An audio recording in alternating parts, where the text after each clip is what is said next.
మీరు ఎప్పుడైనా గమనించారా? మీరు ఒక పర్సన్ ని కలిసారు, వాళ్ళు నిన్ను చూసి స్మైల్ ఇచ్చారు, పొలైట్ గానే మాట్లాడారు, నార్మల్ లుక్స్ తోటే ఉన్నారు. కానీ కొంత టైం తర్వాత నువ్వు ఒక కన్ఫ్యూజన్ స్టేట్ లోకి వెళ్తావు. నీ ఎనర్జీ మొత్తం వెళ్ళిపోయినట్టు అనిపిస్తుంది. సంహవ్ నువ్వు కంట్రోల్లోనే ఉంటావు, కానీ ఏదో తెలియని ఫీలింగ్ లోగా నీ బ్రెయిన్ కి హిట్ అవుతుంది. నిన్ను నువ్వే డౌట్ చేయడం స్టార్ట్ చేస్తావు, ఓవర్ థింక్ చేయడం స్టార్ట్ చేస్తావు. నేనే ప్రాబ్లమా ఈ లైఫ్ లో అన్న ఫీల్ నీకు వస్తుంది. ఒకవేళ నేను ఇలా చెప్తే మీరేమంటారు? నువ్వేం వీక్ కాదు, పిచ్చోనివేం కాదులే, కానీ నువ్వు సరౌండ్ అయ్యి ఉంది కొందరు సైకోపాత్స్ తోటి. ఆ విషయం మీదనే ఈ బుక్ పుట్టుకొచ్చింది, సరౌండెడ్ బై సైకోపాత్స్. దీన్ని రాసింది థామస్ ఎరిక్సన్. అతనేమి ర్యాండమ్ రైటర్ కాదు, అతను ఒక బిహేవియర్ ఎక్స్పర్ట్, ఒక లీడర్షిప్ కోచ్. అతని లైఫ్ లో కొన్ని డికేట్స్ మొత్తం మనుషుల బిహేవియర్ ని చదవనికి మాత్రమే పెట్టుకున్నాడు, వర్క్ స్పేస్ లో, రిలేషన్షిప్ లో. ఈ బుక్ అంటే ముందు అతను రాసింది సరౌండెడ్ బై ఈడియట్స్. అది బెస్ట్ ఎవర్ సెల్లర్. ప్రపంచం మొత్తంలో ఆ బుక్ చాలా ఫేమస్ అయింది. కొన్ని కోట్ల ప్రజలు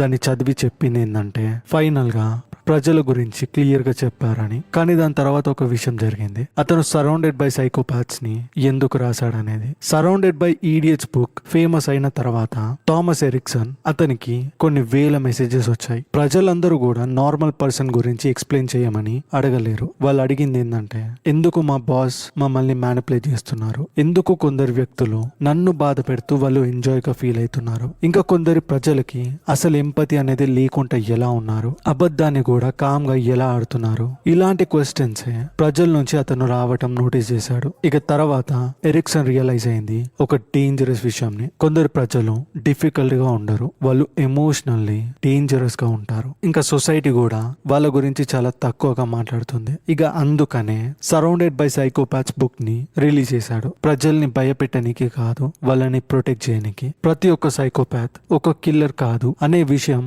ఈ బుక్ చెప్పదు. ఇది చెప్పేది ఏంటంటే దానికంటే భయంకరంగా కొందరు సైకోపాత్స్ సూట్ వేసుకుంటారు, కొందరు ఆఫీసెస్ కి వెళ్తారు, కొందరు నీ ఇంటి పక్కనే ఉండొచ్చు, ఇంకొందరు నీతో ప్రతిరోజు కలుస్తూ ఉండొచ్చు. వాళ్ళే మరవరు, వాళ్ళు దయ్యాలలాగా కూడా కనిపించరు, కానీ వాళ్ళు మ్యానిపులేట్ చేస్తారు, అది కూడా సైలెంట్ గా. ఈ బుక్ మనకి నేర్పించేది వాళ్ళు ఎలా ఆలోచిస్తున్నారు, వాళ్ళు ఎలా కంట్రోల్ చేస్తారు, చామ్ ని, ఫియర్ ని, అబద్ధాలని వాళ్ళు ఎలా యూజ్ చేసుకుంటారు, ఇంకా మోస్ట్ ఇంపార్టెంట్లీ నిన్ను నువ్వు ఎలా ప్రొటెక్ట్ చేసుకోవాలి. ఈ బుక్ పాపులర్ ఎందుకైందంటే సిఇఓస్, మేనేజర్స్, సైకాలజిస్టులు ప్రతి ఒక్కరు కూడా దీన్ని రికమెండ్ చేశారు. ఎందుకంటే మన డైలీ లైఫ్ లో మనం సర్వైవ్ అవ్వడానికి ఇది ఒక గ్రేటెస్ట్ టూల్ లాగా పనిచేస్తుంది. ఈ వీడియోలో మెయిన్ ఇంపార్టెంట్ గా 4 టైప్స్ చెప్తాను. ఆ బుక్ లో థామస్ ఎరిక్సన్ ఏం రాశాడనేది. 4 రకాల ప్రజలు నీకు వాళ్ళు ఆల్రెడీ తెలుసు. ప్రతి ఒక్కరిని క్లియర్ ఎక్స్ప్లెనేషన్ తోటి, సింపుల్ ఎగ్జాంపుల్ తోటి, ఇంకా కొన్ని వార్నింగ్ సైన్స్ తోటి మీకు అర్థమయ్యేలాగా ఉంటుంది. ఈ వీడియో ఎండ్ అయ్యేలోపు ప్రజల్ని మీరు డిఫరెంట్ గా చూడటం స్టార్ట్ చేస్తారు. ఇక మీరు ఎప్పుడైతే వాళ్ళని అలా చూస్తారో మళ్ళీ మీరు అలా చూడొద్దు అనుకున్నా గానీ మీరు చూస్తూనే ఉంటారు. సో మొదటి టాపిక్ ద చార్మింగ్ సైకోపాత్. ఇది మోస్ట్ కామన్ ఇంకా మోస్ట్ మిస్అండర్స్టూడ్ టైప్. ఈ బుక్ లో ఒక షాకింగ్ విషయంని థామస్ ఎరిక్సన్ ఈ టాపిక్ లో చెప్పాడు. చాలా డేంజరస్ గా ఉండే ప్రజలు కోపంగా ఉండరు, లౌడ్ గా ఉండరు, వాళ్ళు చాలా కామ్ గా, ప్లెజెంట్ గా ఉంటారు. వాళ్ళని చూడంగానే ఒక మంచితనం వాళ్ళలో కనిపిస్తుంది. ఇప్పుడు ఆ పర్సన్ మైండ్ ఎలా పనిచేస్తుందంటే ఆ పర్సన్ ఎమోషన్ ని ఫీల్ అవ్వడు, మనం ఫీల్ అయ్యేటట్టు. వాళ్ళు ఒక గిల్ట్ ని, షేమ్ ని, డీప్ లవ్ ని, ఒక రియల్ ఎంపతిని కూడా వాళ్ళు ఫీల్ అవ్వరు. కానీ ఇక్కడ ఒక ట్విస్ట్ ఉంది. ఆ ఎమోషన్స్ ని వాళ్ళు పర్ఫెక్ట్ గా అర్థం చేసుకుంటారు. అంటే ఒక మాన్యువల్ గా వాళ్ళు ఎమోషన్స్ ని అర్థం చేసుకుంటారు. మనం ఎలా అర్థం చేసుకుంటామంటే న్యాచురల్ గా, అంటే ఆటోమేటిక్ గా అయిపోతుంది. మన బాడీ మనకు తెలియకుండానే రియాక్ట్ అవుతుంది. అయితే వాళ్ళు మాన్యువల్ గా ఎలా పనిచేస్తారంటే ఎప్పుడు స్మైల్ చేయాలో వాళ్ళకి తెలుసు, ఎప్పుడు సైలెంట్ గా ఉండాలో వాళ్ళకి తెలుసు, రైట్ సెంటెన్స్ ని ఎప్పుడు డెలివరీ చేయాలో కూడా వాళ్ళకి తెలుసు. వాళ్ళు కేర్ చేస్తున్నందుకు కాదు, దాని వల్లనే వాళ్ళు ప్రతి ఒక్కరిని కంట్రోల్ చేస్తారు. వాళ్ళు చాలా అట్రాక్టివ్ గా కనిపిస్తారు. ఈ టైప్ ఎందుకు చాలా డేంజరస్ అంటే వాళ్ళు నిన్ను మిర్రర్ చేస్తారు. నువ్వు కైండ్ గా ఉంటే వాళ్ళు కూడా కైండ్ గా యాక్ట్ చేస్తారు, నువ్వు అంబిషియస్ గా ఉంటే వాళ్ళు అలానే యాక్ట్ చేస్తారు. నువ్వు ఎమోషనల్ గా ఉన్నా కానీ వాళ్ళు కూడా ఎమోషనల్ గా బిహేవ్ చేస్తారు. అప్పుడు నువ్వు ఫీల్ అయ్యేదేంటి, ఈ పర్సన్ నాలాగానే ఉన్నాడు, నాకు అటాచ్ అయ్యేటట్టే ఉన్నాడు అని. కానీ వాళ్ళు కాదు, వాళ్ళు జస్ట్ వాళ్ళు నిన్ను కాపీ చేస్తున్నారు, నీకు కనెక్ట్ అయితే లేరు. ఒకసారి దీని గురించి ఆలోచించండి. ఒక కంపెనీలోకి ఒక మేనేజర్ ఎంటర్ అయ్యాడు. స్టార్టింగ్ లో అతను కేర్ఫుల్ గా వింటాడు, ప్రతి ఒక్కరిని పొగుడుతారు, హంబుల్ గా కూడా యాక్ట్ చేస్తాడు. మీరు కూడా కంపెనీలో జాయిన్ అయినప్పుడు ఇది ఫీల్ చేస్తారు మీ మేనేజర్ దగ్గర నుంచి. దానివల్ల ప్రజలు ఓపెన్ అప్ అవుతారు, వాళ్ళ వీక్నెస్ ని వాళ్ళు షేర్ చేసుకుంటారు. ఆ మేనేజర్ ని బ్లైండ్ గా ట్రస్ట్ చేస్తారు. ఇక స్లోగా ఒక ప్రైవేట్ ఇన్ఫర్మేషన్ ని వాళ్ళకి అగెనెస్ట్ గా యూజ్ చేస్తాడు. ప్రజల్ని ఒకరి తర్వాత ఒకరిని రిమూవ్ చేస్తూ వెళ్తాడు. పొల్యూషన్ లేకుండా అతను హయ్యర్ పొజిషన్ కి ఈజీగా రీచ్ అవుతాడు. ఎదుటి వాళ్ళు సఫర్ అయితే వాళ్ళు పట్టించుకోరు. ఎందుకంటే ప్రజల్ని ఒక చెస్ బోర్డ్ మీద పీసెస్ లాగానే వాళ్ళు నమ్ముతారు. వాళ్ళు వెళ్ళిపోతేనే వీళ్ళు గెలుస్తారు అన్న బిహేవియర్ తోటి. ఇక్కడ ఒక హైలైటింగ్ కీ ఏంటంటే సీరియస్ మూమెంట్స్ లో ఒక ఎమోషనల్ రియాక్షన్ ఉండదు. ఎవరైనా ఏడుస్తున్నప్పుడు, ఎవరైనా పెయిన్ లో ఉన్నప్పుడు, హ్యూమిలియేటెడ్ గా ఫీల్ అయినప్పుడు వాళ్ళు కామ్ గా ఉంటారు. స్ట్రాంగ్ గా కాదు,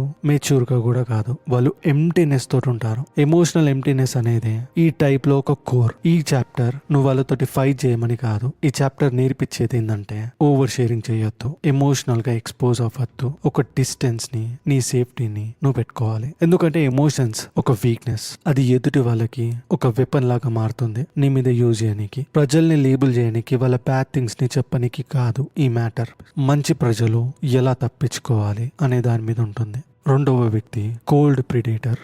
ఫస్ట్ పర్సన్ నవ్వు వెనకాల దాచుకుంటే ఈ పర్సన్ అసలు దీన్ని పట్టించుకోడు. అతను రూత్లెస్ గా ఉంటాడు. అతను ఇష్టపడేలాగా ఎవరుండరు. అతను గెలువనికి మాత్రమే చూస్తాడు. ఈ పర్సన్ ఎలా ఆలోచిస్తాడు అనే డౌట్ మీకు వస్తే వీళ్ళు ఒక రూల్ తోటి ఉంటారు. పవర్ ఒక్కటే మ్యాటర్, ప్రజలు కాదు. లైఫ్ ని కంప్లీట్ గా కాంపిటీషన్ లో చూస్తారు. వాళ్ళు మోస్ట్ డామినేట్ గా ఉంటారు, మోస్ట్ లూజ్ గా. ఇక వాళ్ళకి ఏం ప్రాబ్లం ఉండదు. ఎవరిని కోల్పోయినా గానీ వాళ్ళు లైట్ తీసుకుంటారు. వాళ్ళు గిల్ట్ ని కూడా ఫీల్ అవ్వరు. వాళ్ళ గురించి వాళ్ళు ఎక్స్ప్లెయిన్ చేస్తూ కూడా ఉండరు. మన యాక్షన్స్ తప్పుపోయాయంటే మనం దానికోసం ఆలోచిస్తాం, రిగ్రెట్ అవుతాం. కానీ వీళ్ళకి అలాంటివి ఏమి ఉండవు. వాళ్ళు సింపుల్ గా చెప్పేది ఒక విషయంని, ఈ ప్రపంచం అలానే పనిచేస్తుందని. ఇప్పుడు వాళ్ళ బిహేవియర్ ఎలా ఉంటుందంటే హైలీ కంట్రోలింగ్ గా, ఎమోషనల్ గా, కోల్డ్ గా ఉంటారు. ఇక ఎక్స్ట్రీమ్ కాన్ఫిడెన్స్ తోటి వాళ్ళు చాలా తక్కువ మాట్లాడతారు. కానీ వాళ్ళు ఎప్పుడైతే మాట్లాడతారో అది హెవీగా ఉంటుంది. వాళ్ళు ఇంటరప్ట్ అవుతారు, డిసైడ్ చేస్తారు, కమాండ్ చేస్తారు. ఇక ఒక వీక్నెస్ ని వాళ్ళు హేట్ చేస్తారు. నువ్వు ఒకవేళ నీ ఫియర్ ని, నీ సాడ్నెస్ ని, నీ కన్ఫ్యూజన్ ని నువ్వు చూపించావంటే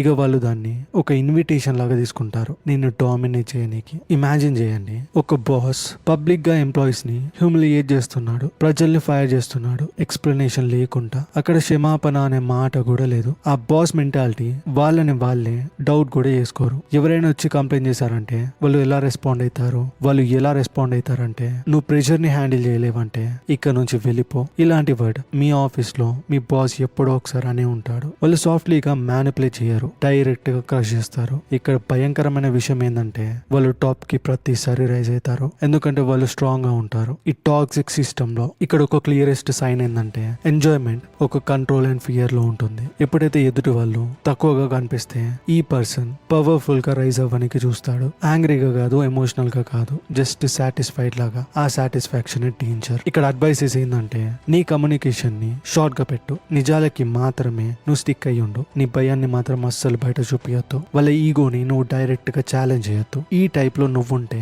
అప్పుడు ఒక డిస్టెన్సే నీకు ఒక ప్రొటెక్షన్ లాగా మారుతుంది. మూడవది ద ఎమోషనల్ మ్యానిపులేటర్. ఇక్కడనే మీకు అర్థమై ఉంటుంది. వీళ్ళు పెద్దగా అరుస్తూ ఉండరు.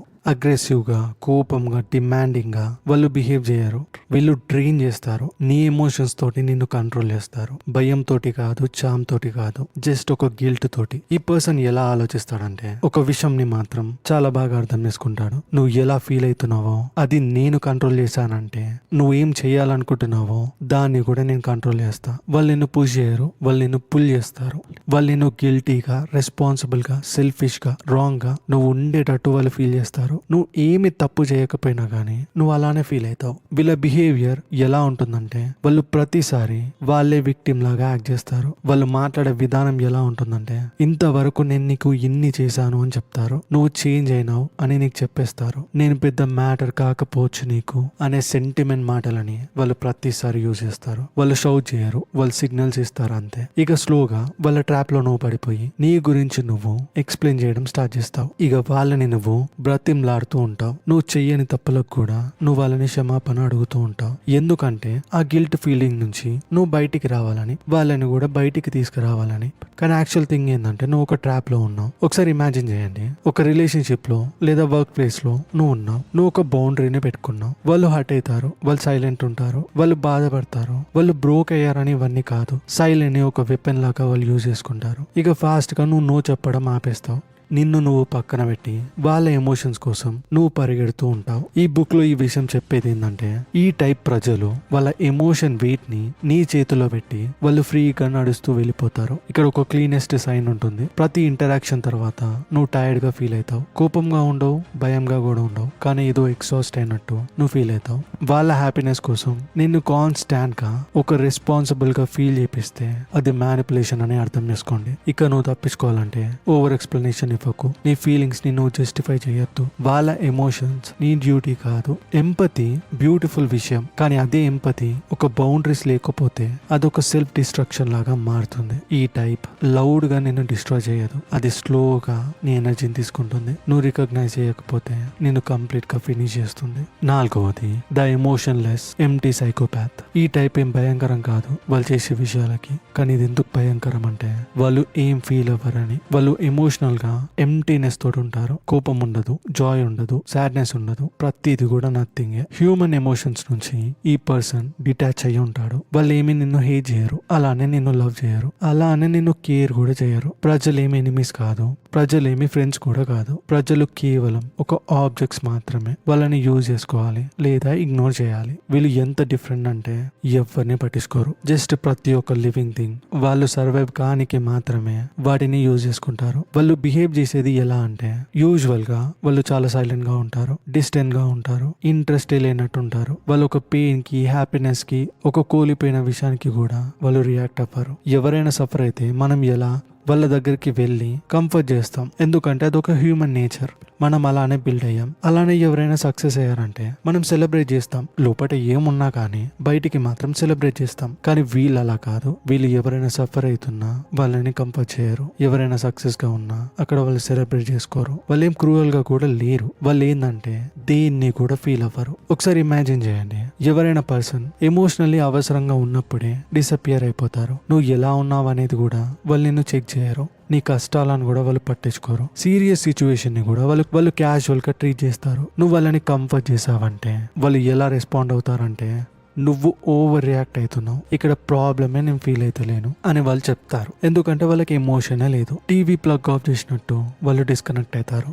ఇక ఆ డిస్కనెక్షన్ వల్ల ఎదుటి వాళ్ళు ఇన్విజిబుల్ అయిపోతారు. ఇక్కడ ఒక స్ట్రాంగెస్ట్ రెడ్ ఫ్లాగ్ ఏంటంటే, క్రిటికల్ మూమెంట్స్ లో జీరో రెస్పాన్స్ ఉంటుంది. ఎవరైనా సిక్ గా ఉన్నారంటే, ఎవరైనా బ్రోకెన్ అయ్యి, ఎవరైనా కూలిపోయినట్టుంటే వీళ్ళు అసలు చేంజ్ అయినట్టే ఉండరు. సేమ్ టోన్ గా, సేమ్ ఫేస్ తోటి, సేమ్ డిస్టెన్స్ తోటి ఉంటారు. ఆ ఎమోషనల్ ఫ్లాట్నెస్ మెచ్యూరిటీ కాదు, అదొక ఎంప్టీనెస్. ఈ విషయం మనకు నేర్పించేది ఏంటంటే, నువ్వు ఎమోషన్స్ ని ఒక పర్సన్ లో క్రియేట్ చేయలేవు. ఎవరైతే ఎమోషనల్ లెస్ గా ఉంటారో వాళ్ళ దగ్గర నుంచి ఒక వార్మ్త్ వస్తుంది, ఒక లవ్ వస్తుంది, కేర్ వస్తుంది అని నువ్వు ఎక్స్పెక్ట్ చేయొద్దు. వాళ్ళు చేంజ్ అవుతారని కూడా నువ్వు వెయిట్ చేయొద్దు. వీళ్ళ దగ్గర నువ్వు యాక్సెప్టెన్సే ఒక ప్రొటెక్షన్ లాగా మెయింటైన్ చేయాలి. ప్రతి ఒక్క మాన్స్టర్ అరవదు, అవి జస్ట్ ఏం ఫీల్ అవ్వవు అంతే.